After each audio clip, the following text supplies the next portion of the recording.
오늘은 전국적으로 장애 주일, 장애자 주일로 섬기고 있고, 할렐루야 교회는 일찍이 교회를 창설한 초기부터 장애인 사역이 있었습니다. 사랑부라고 이름을 붙여서 2부 예배 때는 사랑부 학생들이 찬양을 하고 그랬는데 참 좋았습니다. 그리고 이 아이들을 돌보기 위해서 많은 선생님들이 헌신을 했습니다. 사랑부는 또 역시 사랑의 학교와 함께 주중에는 사랑의 학교고 주일날은 사랑부인데, 이 아이들을 돌보기 위해서 또 하나님의 사랑을 가르쳐주고 하나님을 찬양하며 예배드리게 하기 위해서 선생님들이 많이 거기에 참여하고 있어요. 사랑부 학생 한 명의 선생님이 한 명입니다. 때로는 한 아이를 돌보기 위해서 한 명으로 모자라기 때문에 한 아이를 위해서 2명의 선생님이 그 아이를 돌보면서 예배를 드리고 성경을 가르쳐주고 또 기도를 해주고 이렇게 합니다. 이와 같은 사랑부 사역, 장애 사역이 저희 교회에 있는 것은 큰 축복이에요. 우리로 하여금 사랑이 무엇인지를 이 아이들이 가르쳐 줍니다. 어떻게 사랑해야 되는지 이 아이들을 통해서 우리가 배우게 됩니다. 고마운 일이죠.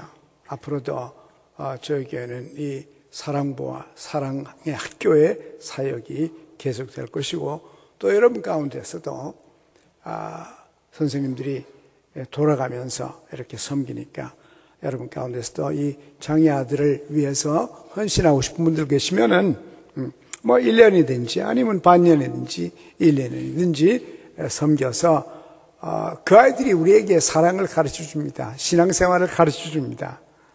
그 아이들을 돌보려고 그러고 그를 위해서 기도하려고 하는 가운데 그 아이들 통해서 많은 것을 우리가 배우게 됩니다. 여러분들도 함께 헌신해 주시기 바랍니다.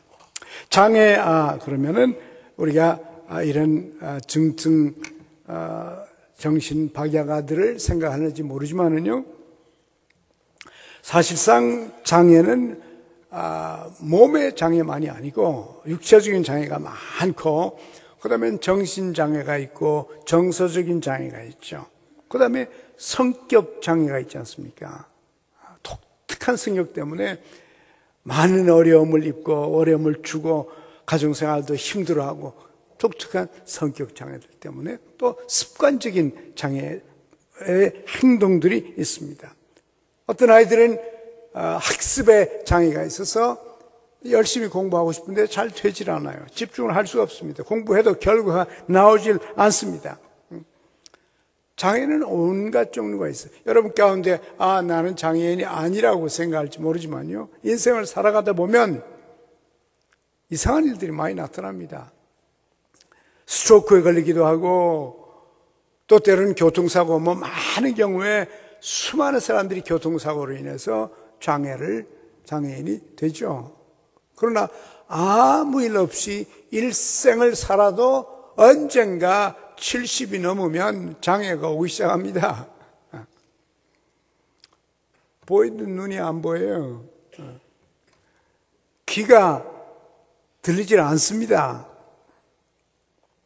잘 걸었는데 어느 날부터 관절염이 생겨서 제대로 걷지를 못합니다. 계단을 오르는데 계단을 올라갈 수가 없어요. 이러면서 언젠가 인간은 누구를 막론하고 다 육체적인, 정신적인, 정서적인 장애를 체험하게 됩니다. 그래서 우리가 장애를 무시하는 것은 자기를 무시하는 것이요. 왜? 나도 언젠가는 70이요, 80이 될 때 반드시 장애가 찾아오니까요. 그런 것이에요.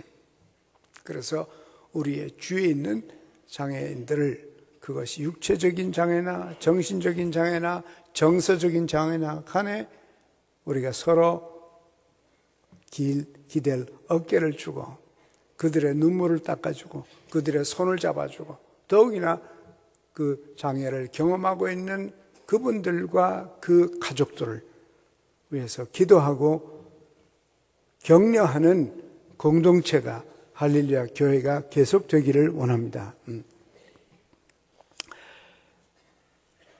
성격과 정서적인 장애를 체험한 한 청년이 있었죠.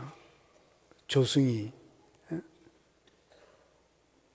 결국은 버지니아 공대에서 미국의 최악의 비극을 만들었습니다. 이 아이는 어려서부터 말이 별로 없었어요. 질문을 해도 부모가 질문해도 대답 안 하고 할머니가 물어도 반응을 안 하는 그런 아이였다고 할머니가 그러더라고요. 결국은 참 큰 비극을 일으켜서 미국에 사시는 한국 교포들이 전전긍긍을 하고 있습니다. 혹시나 교포들을 향한 보복 행위가 나타나지 않겠나. 또 한국은 한국대로 우리와 미국과의 관계가 나빠지고 또 어떤 반한 감정이 일어나서 두 국가 간에 문제가 생기지 않겠나 이런 걱정을 합니다. 우리 한국 사람들은 한국 사람들이 피해를 입지 않겠나 이것이 제일 큰 걱정이더라고요. 그 인터넷에 나온 제목들을 보면 전부 우리 걱정이에요. 우리가 혹시 피해를 입지 않겠나. 그런데 미국 사람들의 그 언론을 보면은 한국 사람들에 대한 걱정은 안 해요. 그분들이 한국 사람들이 밉다 그러지도 않고요. 왜 한국 사람들이 그 모양이냐 그러지도 않아요. 미국 사람들은 지금 그 아이 조승이라는 그 아이가 저렇게 제대로 적응을 못해서 저런 엄청난 일을 저질렀구나. 이렇게 오히려 그 아이를 불쌍히 여기고 그 가족을 불쌍히 여기고 심지어 버지니아 공대 교정에는 거기다가 이 조승이라는 아이를 위한 추모비가 거기에 세워졌어요. 우리 같으면 상상을 할 수 없는 일이죠. 우린 그렇게 못할 겁니다. 그 아이를 위한 추모비를 만들다니. 도저히 우리로서는 이해가 되지 않는 그런 모습을 우리는 지금 보고 있습니다. 참 놀라워요. 그 추모 돌에다가 뭐라고 써놓은 거니? 내가 그렇게도 필사적으로 필요로 했던 도움을 받지 못했다는 걸 알고 가슴이 아팠다. 이렇게 글을 써놨어요. 머지않아 너의 가족이 평온을 찾아 치유될 수 있기를 바란다. 하나님의 축복이 너희에게 이렇게 써놨어요. 참 감동적이죠. 원수를 사랑해도 이렇게 사랑할 수 있는 그 마음의 여유와 그들의 인격과 그들의 문화, 참 우리도 언젠가는 이런 사회가 되기를 원합니다. 이 아이는 교회도 다녔던 것 같아요. 8살에 미국에 갔죠. 자기 누이가 하나가 있습니다. 이 아이가 머리가 나쁜 아이는 아닌 것 같아요. 자기 누이는 프린스턴 대학을 졸업했고 이 조승이라는 아이는 버지니아 공과대학을 들었습니다. 폴리텍이라고. 훌륭한 학교입니다. 거기 영문과 들어갔어요. 영문과 들어가기 쉽지가 않아요. 그래서 보면 머리가 나쁜 아이는 아닙니다. 정서가 병이 들었던 거죠. 영혼이 병이 든 겁니다. 이 아이는. 참 생각해보면 기가 막힌 노릇이죠. 아이가 교회를 다녔는데 그 교회 목사님께서 이렇게 인터뷰를 하면서 말씀하셨어요. 철없는 일부 아이들이, 이제 자기 교회 아이들이죠. 철없는 일부 아이들이 조승희의 외톨이 성격을 놀렸고 모욕감을 주기도 했습니다. 아이가 어려서부터 외톨이요. 이런 엄청난 사건이 난데도 자기가 이 조승희의 친구라는 아이가 한 명도 안 나타납니다. 생각할 수 있죠. 이 아이가 8살에 미국 갔습니다. 8살에 무슨 영어를 아나요? 아직 ABC도 못 배운 상태에 갔어요. 학교 갔겠죠? 미국 학교 가니까 미국 아이들이요, 영어 한마디 못 알아듣습니다. 8살이니까 어떻게 영어를 알아듣습니까?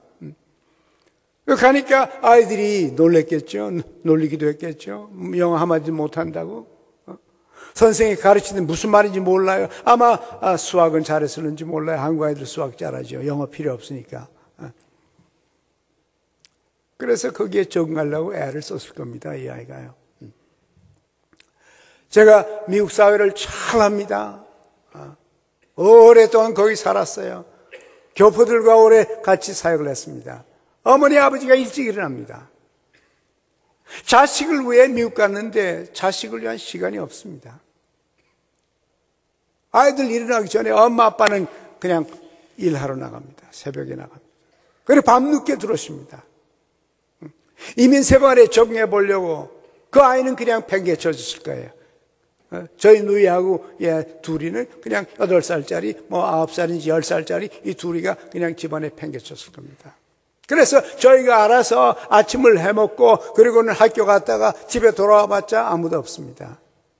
저녁도 저희끼리 해먹었을 거예요. 이렇게 자라났습니다. 이 아이는. 말이 안 통하니까 누구하고 말할 수도 없어요. 어머니하고 말할 수도 없고 아버지도 시간이 없습니다. 하루에 1분도 제대로 부모가 자식하고 대화를 못합니다. 이민생활이라는 게 그래요. 미국에 간 우리 여자분들은 다 일합니다. 일하지 않는 엄마는 거의 없어요. 일하지 않고는 생활을 할 수가 없으니까요.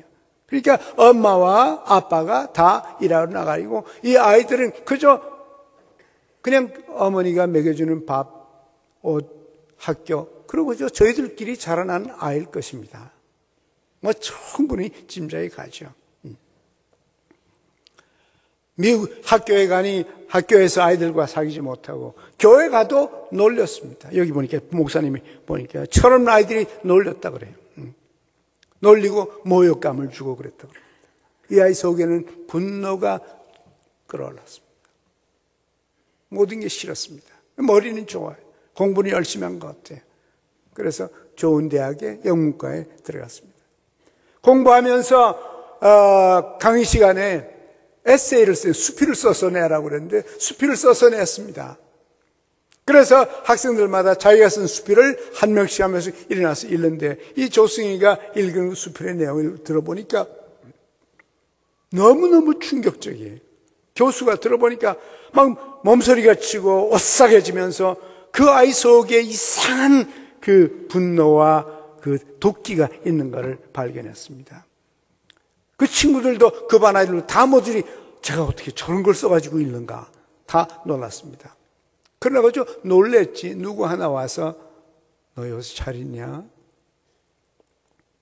요새 어떠니? How are you? How are you doing? 말 건 사람이 없어요. 어떻게 저런 말을 하나? 저런 글을 쓰나? 그래도 교수님, 영문과 교수 그분 한 분은 이 아이를 불렀습니다. 불러서 대화를 해보니까 이 아이에게 정신적인 문제가 있는 걸 발견하고 학교 의사한테다가 남겨줬습니다. 학교의 정신과 의사가 이 아이와 대화를 했는데 대화를 하고 나서 정신과 의사는 별일 없다, 괜찮다. 그리고 그냥 아무런 조치 취하지 않고 그냥 내보냈습니다. 그 최근의 얘기예요. 그런데 이 아이는 이런 엄청난 일을 저지르고 말았어요. 33명을 죽이고 자기 자살하고 30여 명의 그 피해를 준 아이가 되었습니다. 그러면서 이 아이가 MBC에 보낸 글에 보면 이렇게 써놨습니다. 내가 하늘입니다. 그렇게 해야 했어요. 오늘의 참사를 막을 방법은 수없이 많았지만 너는 결국 내 피를 보겠다고 결정한 거야. 너는 나를 궁지로 몰아넣었기 때문에 내겐 한 가지 선택밖에 없었어. 내가 이렇게 만든 거야. 너는 이제 영원히 지어지지 않을 피를 내 손에 묻히게 한 거야. 그랬습니다. 이때 너가 누군지는 잘 모르겠어요. 사람들이 해석을 해보려 하지만 도대체 이 네가 누구냐? 물론 이 아이가 부자들을 증오했습니다. 뭐 부자라고 다 증오한 건 아니에요. 얘는 가슴속에 부자에 대한 증오가 있었어요. 그러나 여기서 이것은 반드시 부자들만 놓고 하는 얘기는 아닌 것 같아요. 이 너가 누구냐? 제 생각에는 마귀인 것 같아요. 사탄인 것 같아요. 사탄이 결국 내 피를 보게 했다. 그 속에 악령이 들어갔어요. 본인도 그랬지만 너는 내 머리에 암덩어리를 집어넣고 내 심장을 위협하고 내 영혼을 항상 짓밟았어. 이런 고백을 하고 있습니다. 내가 이럴 필요까지는 없었는데 그 자리를 떠날 수도 있었지만 더 이상 도망치지 않기로 했어. 나는 이러는 이유가 내가 아닌 내 아이들, 내 형제 자매들을 위해서야. 그들을 위한 일이야. 이렇게 썼어요. 23살짜리가 무슨 아이들이 있어요?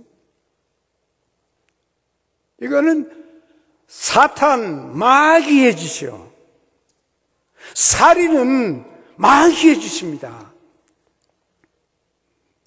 예수님께서 말씀하셨어요. 마귀는 처음부터 살인자였다 그랬습니다. 처음부터 살인자였다.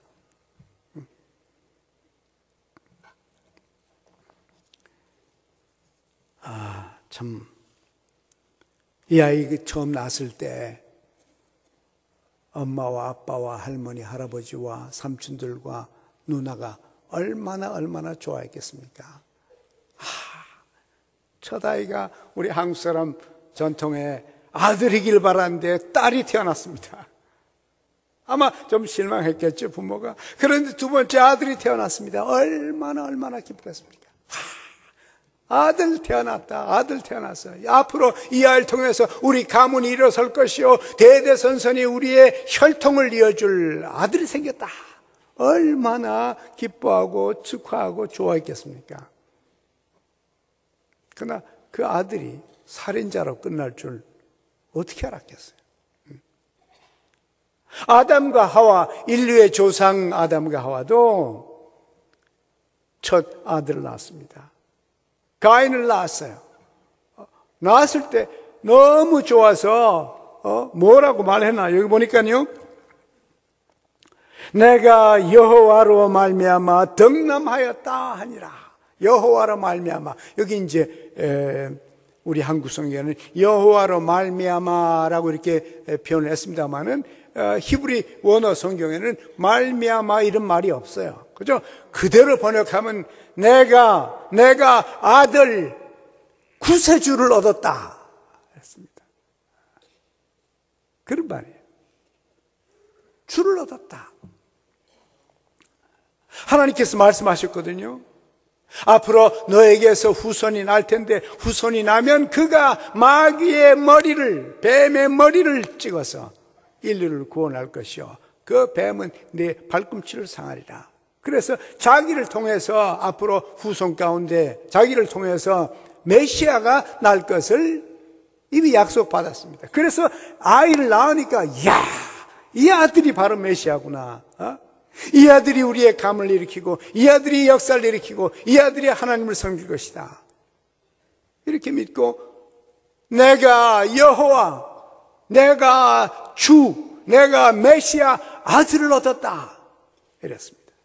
그런데 우리가 이 얘기를 알지만 조금 있다가 보면 가인이 자기 동생을 죽인 첫 번째 살인자가 된 겁니다. 참 어머니 아버지의 그 기쁨과 그 기대가 완전히 깨어져 버리고 악마와 같은 동생을 죽인 아들을 낳은 겁니다. 처음에는 몰랐죠. 왜 그렇게 됐나? 가인이 하나님을 거역하고 하나님을 제대로 경배하지 않았어요. 가인과 아벨은 두 가지 종류 사람의 대표적인 인물들입니다. 가인은 제 멋대로 제 마음대로 사는 사람이에요. 하나님을 무시하는 사람이에요. 아벨은 하나님을 순종하고 하나님을 받들고 하나님을 섬기는 사람의 대표예요. 이 두 개의 혈통은 오늘까지도 계속되고 있어요. 하나님께서 예배 드릴 때 예물을 가지고 오는데 양을 제물로 바치면서 예배를 드리라고 그랬습니다. 아벨은 동생은 하나님이 명한 대로 하나님을 예배 드렸어요. 양을 갖다 바쳤습니다. 근데 형은 내 마음대로 할 거야. 너는 내 하나님 하라는 대로 해. 그러나 나는 내 마음대로 할 거야. 그리고는 양을 갖다 드리지 않고 양을 바치고 예배를 하지 않고 자기 마음대로 곡식을 갖다 바쳤습니다. 내가 안 하겠다는 건 아니며 나도 나 나름대로 종교 생활을 하겠지만은 하나님 하라는 대로 할 것이 아니고 나는 내가 하고 싶은 대로 할 거예요. 그래서 자기 중심적인 인간의 표본이 됐어요. 하나님 중심이 아니고 자기 중심이요. 자기의 감정과 자기의 사상과 자기의 생각과 자기의 습관과 자기의 욕망을 가지고 살아온 가인이 된 겁니다. 하나님께서 은혜 주셔서 우리 속에 가인이 들어있으면 오늘 이 아침에 하나님께서 역사하셔서 여러분의 가슴에서부터 가인이 사라지길 바랍니다. 새처럼 하나님을 사랑하고 하나님을 순종하고 하나님을 위하고 하나님을 섬기면서 하나님이 원하는 예배를 드리고 하나님이 원하는 인생을 살게 되기를 원합니다. 그러지 않으면 나의 결과는 죽음이요. 그래서 하나님께서 가인에게 물었어요. 내 동생 어디 갔냐? 제가 어떻게 동생 압니까? 제가 동생 지키는 사람입니까? 난 몰라요. 동생 상관없어요. 무엇입니까? 하나님과의 관계가 깨지니까 사람과의 관계도 깨집니다. 하나님을 거역하니까요. 사람과의 관계가 깨져요. 최근에 어느 분과 제가 대화를 하는데 성령에 충만해서 가족을 버립니다. 옛날에 제가 미국 있을 때도 봤어요. 난 미국에나 그런 사람이 있는데 한국에도 그런 사람이 있어요. 제 학생인데요. 공군 장교였습니다. 미국 공군 장교인데 하루는 학교를 안 왔습니다. 그래서 내가 그 다음 주일에 왜 결석했냐? 그랬더니 자기 아내가 성령이 충만한 사람인데 성령께서 자기 아내에게 말씀하시기를 내 남편을 떠나라. 그래서 성령이 나한테 그랬다고 그러고는 노트를 써놓고는 부인이 없어진 겁니다. 사라져버렸어요. 그래서 이 아내가 찾느라고 남편이 아내를 찾느라고 전국을 다니면서 친척 집이고 다 다녀봤어요. 2주일을 돌아다니는데 성령께서 어디로 데려갔는지 온데 간 데가 없어요. 여러분, 성령이 여러분이 너무 예수 잘 믿어서 가족과 멀어지면 그건 악마요. 하나님의 영은 해진 사람을 가깝게 해주고 미워하는 사람을 용서하게 해주고 사랑하게 해주고 해진 사람을 하나로 묶어준 것이 하나님이지. 예수 그리스도는 만유를 통치하시는 하나님이요. 만유를 하나로 만드신 하나님이지 잘 살던 부부를 떼놓는 게 하나님이야? 아니에요. 하나님과의 관계가 깨지면 사람과의 관계가 깨지는 것입니다. 여러분 가운데 혹시나 사람 관계가 깨졌으면 하나님과의 관계를 회복하시기 바랍니다. 바로 그거예요. 사람이 사람과의 관계를 스스로 할 수가 없어요. 그래서 여러분이 하나님께 돌아와서 회개하고 돌아와서 하나님께 용서를 받고 하나님 앞에 이 어려운 문제를, 관계의 문제를 내놓으면 그러면 하나님께서 관계를 회복시켜 주십니다. 이 형이 화가 났습니다. 분노가 생겼어요. 분노는 미움을 일으키고 미움은 죽음을 일으킵니다. 그래서 예수님도 말씀하셨죠. 너희가 살인하지 말라 하는 말을 들었지만은 나는 너희에게 이르노니 내 형제를 미워하지 말라. 미워하는 것이 곧 살인이니라 그랬습니다. 왜 미워하나? 화가 나니까 미워하죠. 분노하니까요. 얘도 마찬가지예요. 이 아이도 가슴 속에 분노가 가득 찼어요. 여러분 사진 봤죠? 그 눈빛 봤죠? 총 들고 있는 거 봤죠? 칼 들고 있는 거 봤죠? 그 사진들. 분노가 그 속에 있어요. 분노가. 사회를 향한 분노, 심지어 교회를 향한 분노도 있을 수 있어요. 여기 보니까 이 아이가 한 말 가운데 예수는 나를 박해했다 그럽니다. 예수가 나를 박해했다? 무슨 말인가? 내 생각에는 교회 아이들이 자기를 비웃고 교회를 갔는데 교회 아이들을 자기를 비웃고 자기를 조롱. 물론 아이들 세계니까 그럴 수도 있죠.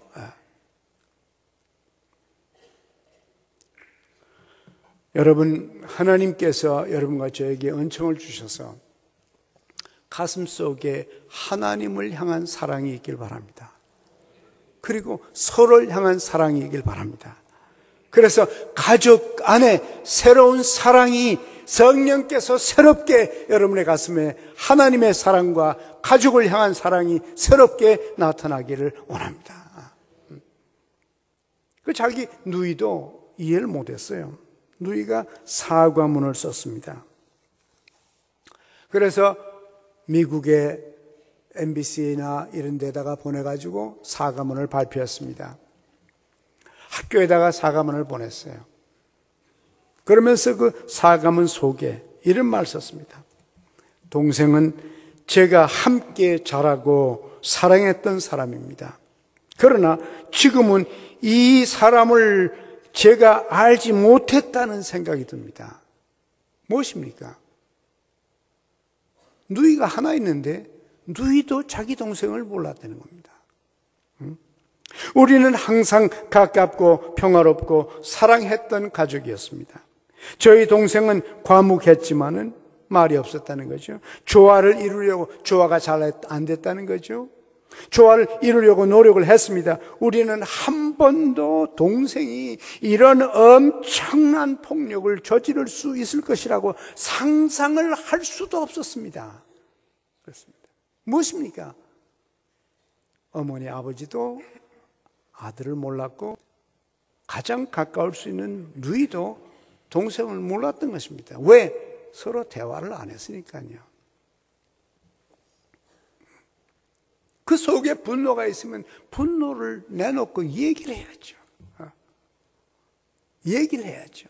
또 얘기할 수 있도록 분위기를 만들어주고 옆에 사람들이 귀를 기울여주고 질문을 하고 그래서 어떻게 됐냐? 그래서 그 다음에는 이런 대화를 열어줘야죠.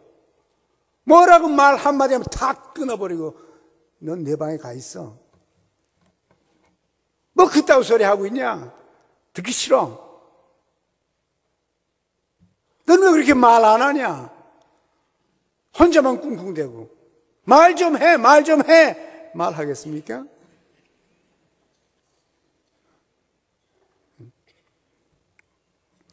우리 너무 바빠가지고 서로가 서로를 어떻게 돌봐야 되는지를 모르는 겁니다. 누이대로 바빴을 것이에요. 자기 공부해야 되죠. 대학 갔죠. 동생하고 헤어졌죠. 누이도 동생을 이해를 못했습니다. 전혀 이런 데가 있을 것이라고 하는 상상을 못했던 겁니다. 저희 교회는 페이스 훈련하죠.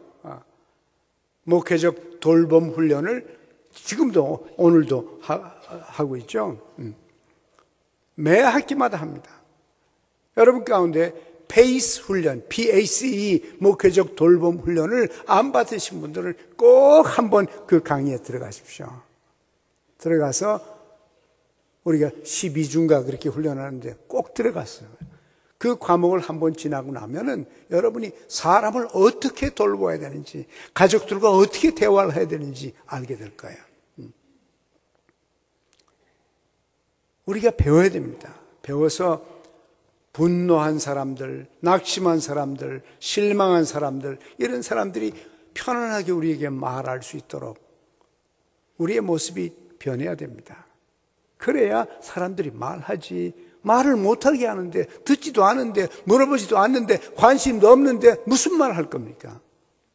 내가 나 할 일 바빠가지고서 관심이 없는데 누구한테 가서 말합니까? 이 아이는 가만 보면은 아무하고도 얘기할 사람이 없었던 겁니다. 심지어 교회 갔는데도 교회에서도 누구 들어주는 사람 없어요. 아이들이 놀리기만 하고 모욕감만 줬지.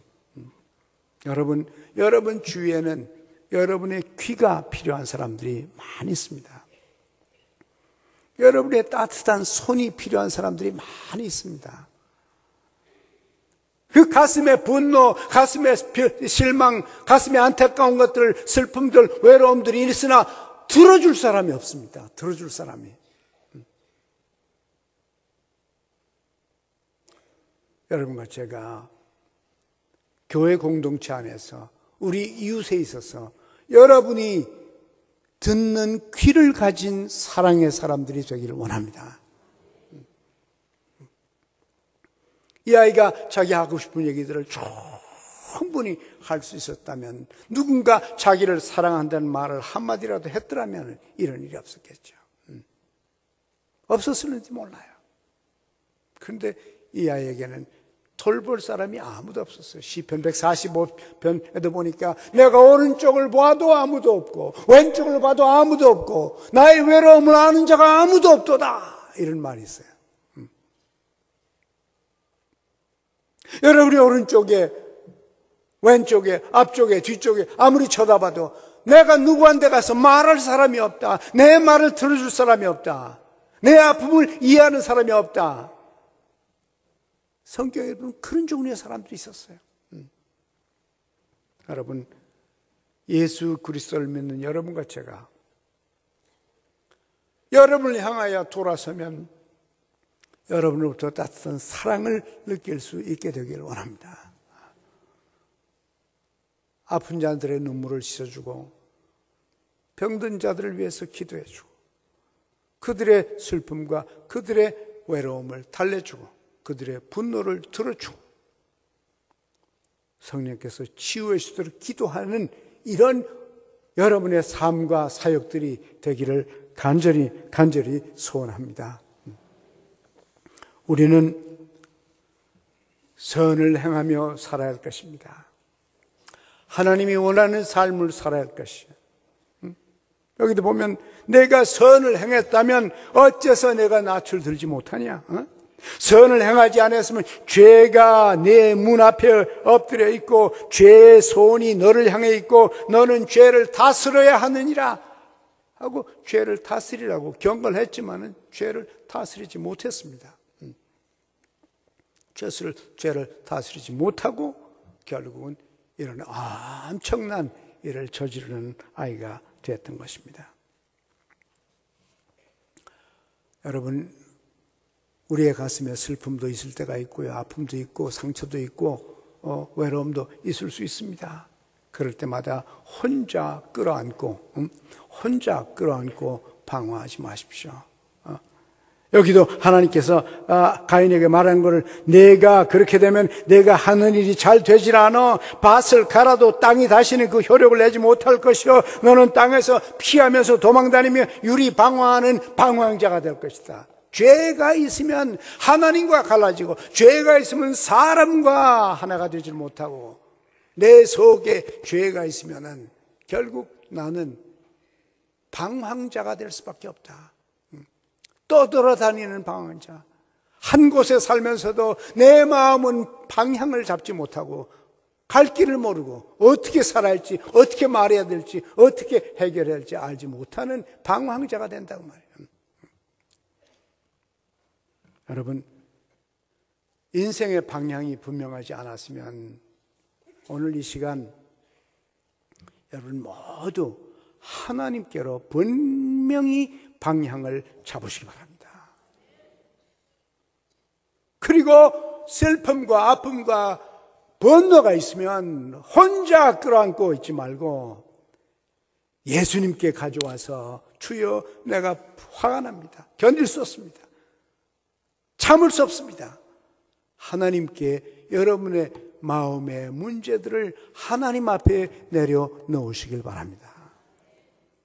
그리고 누군가 귀를 기울여 줘서 여러분이 남의 아픔을 들어줄 줄 아는 우리 모두가 되어서 여러분이 치유와 회복의 근본이 되면서 살아가시기를 간절히 소원합니다.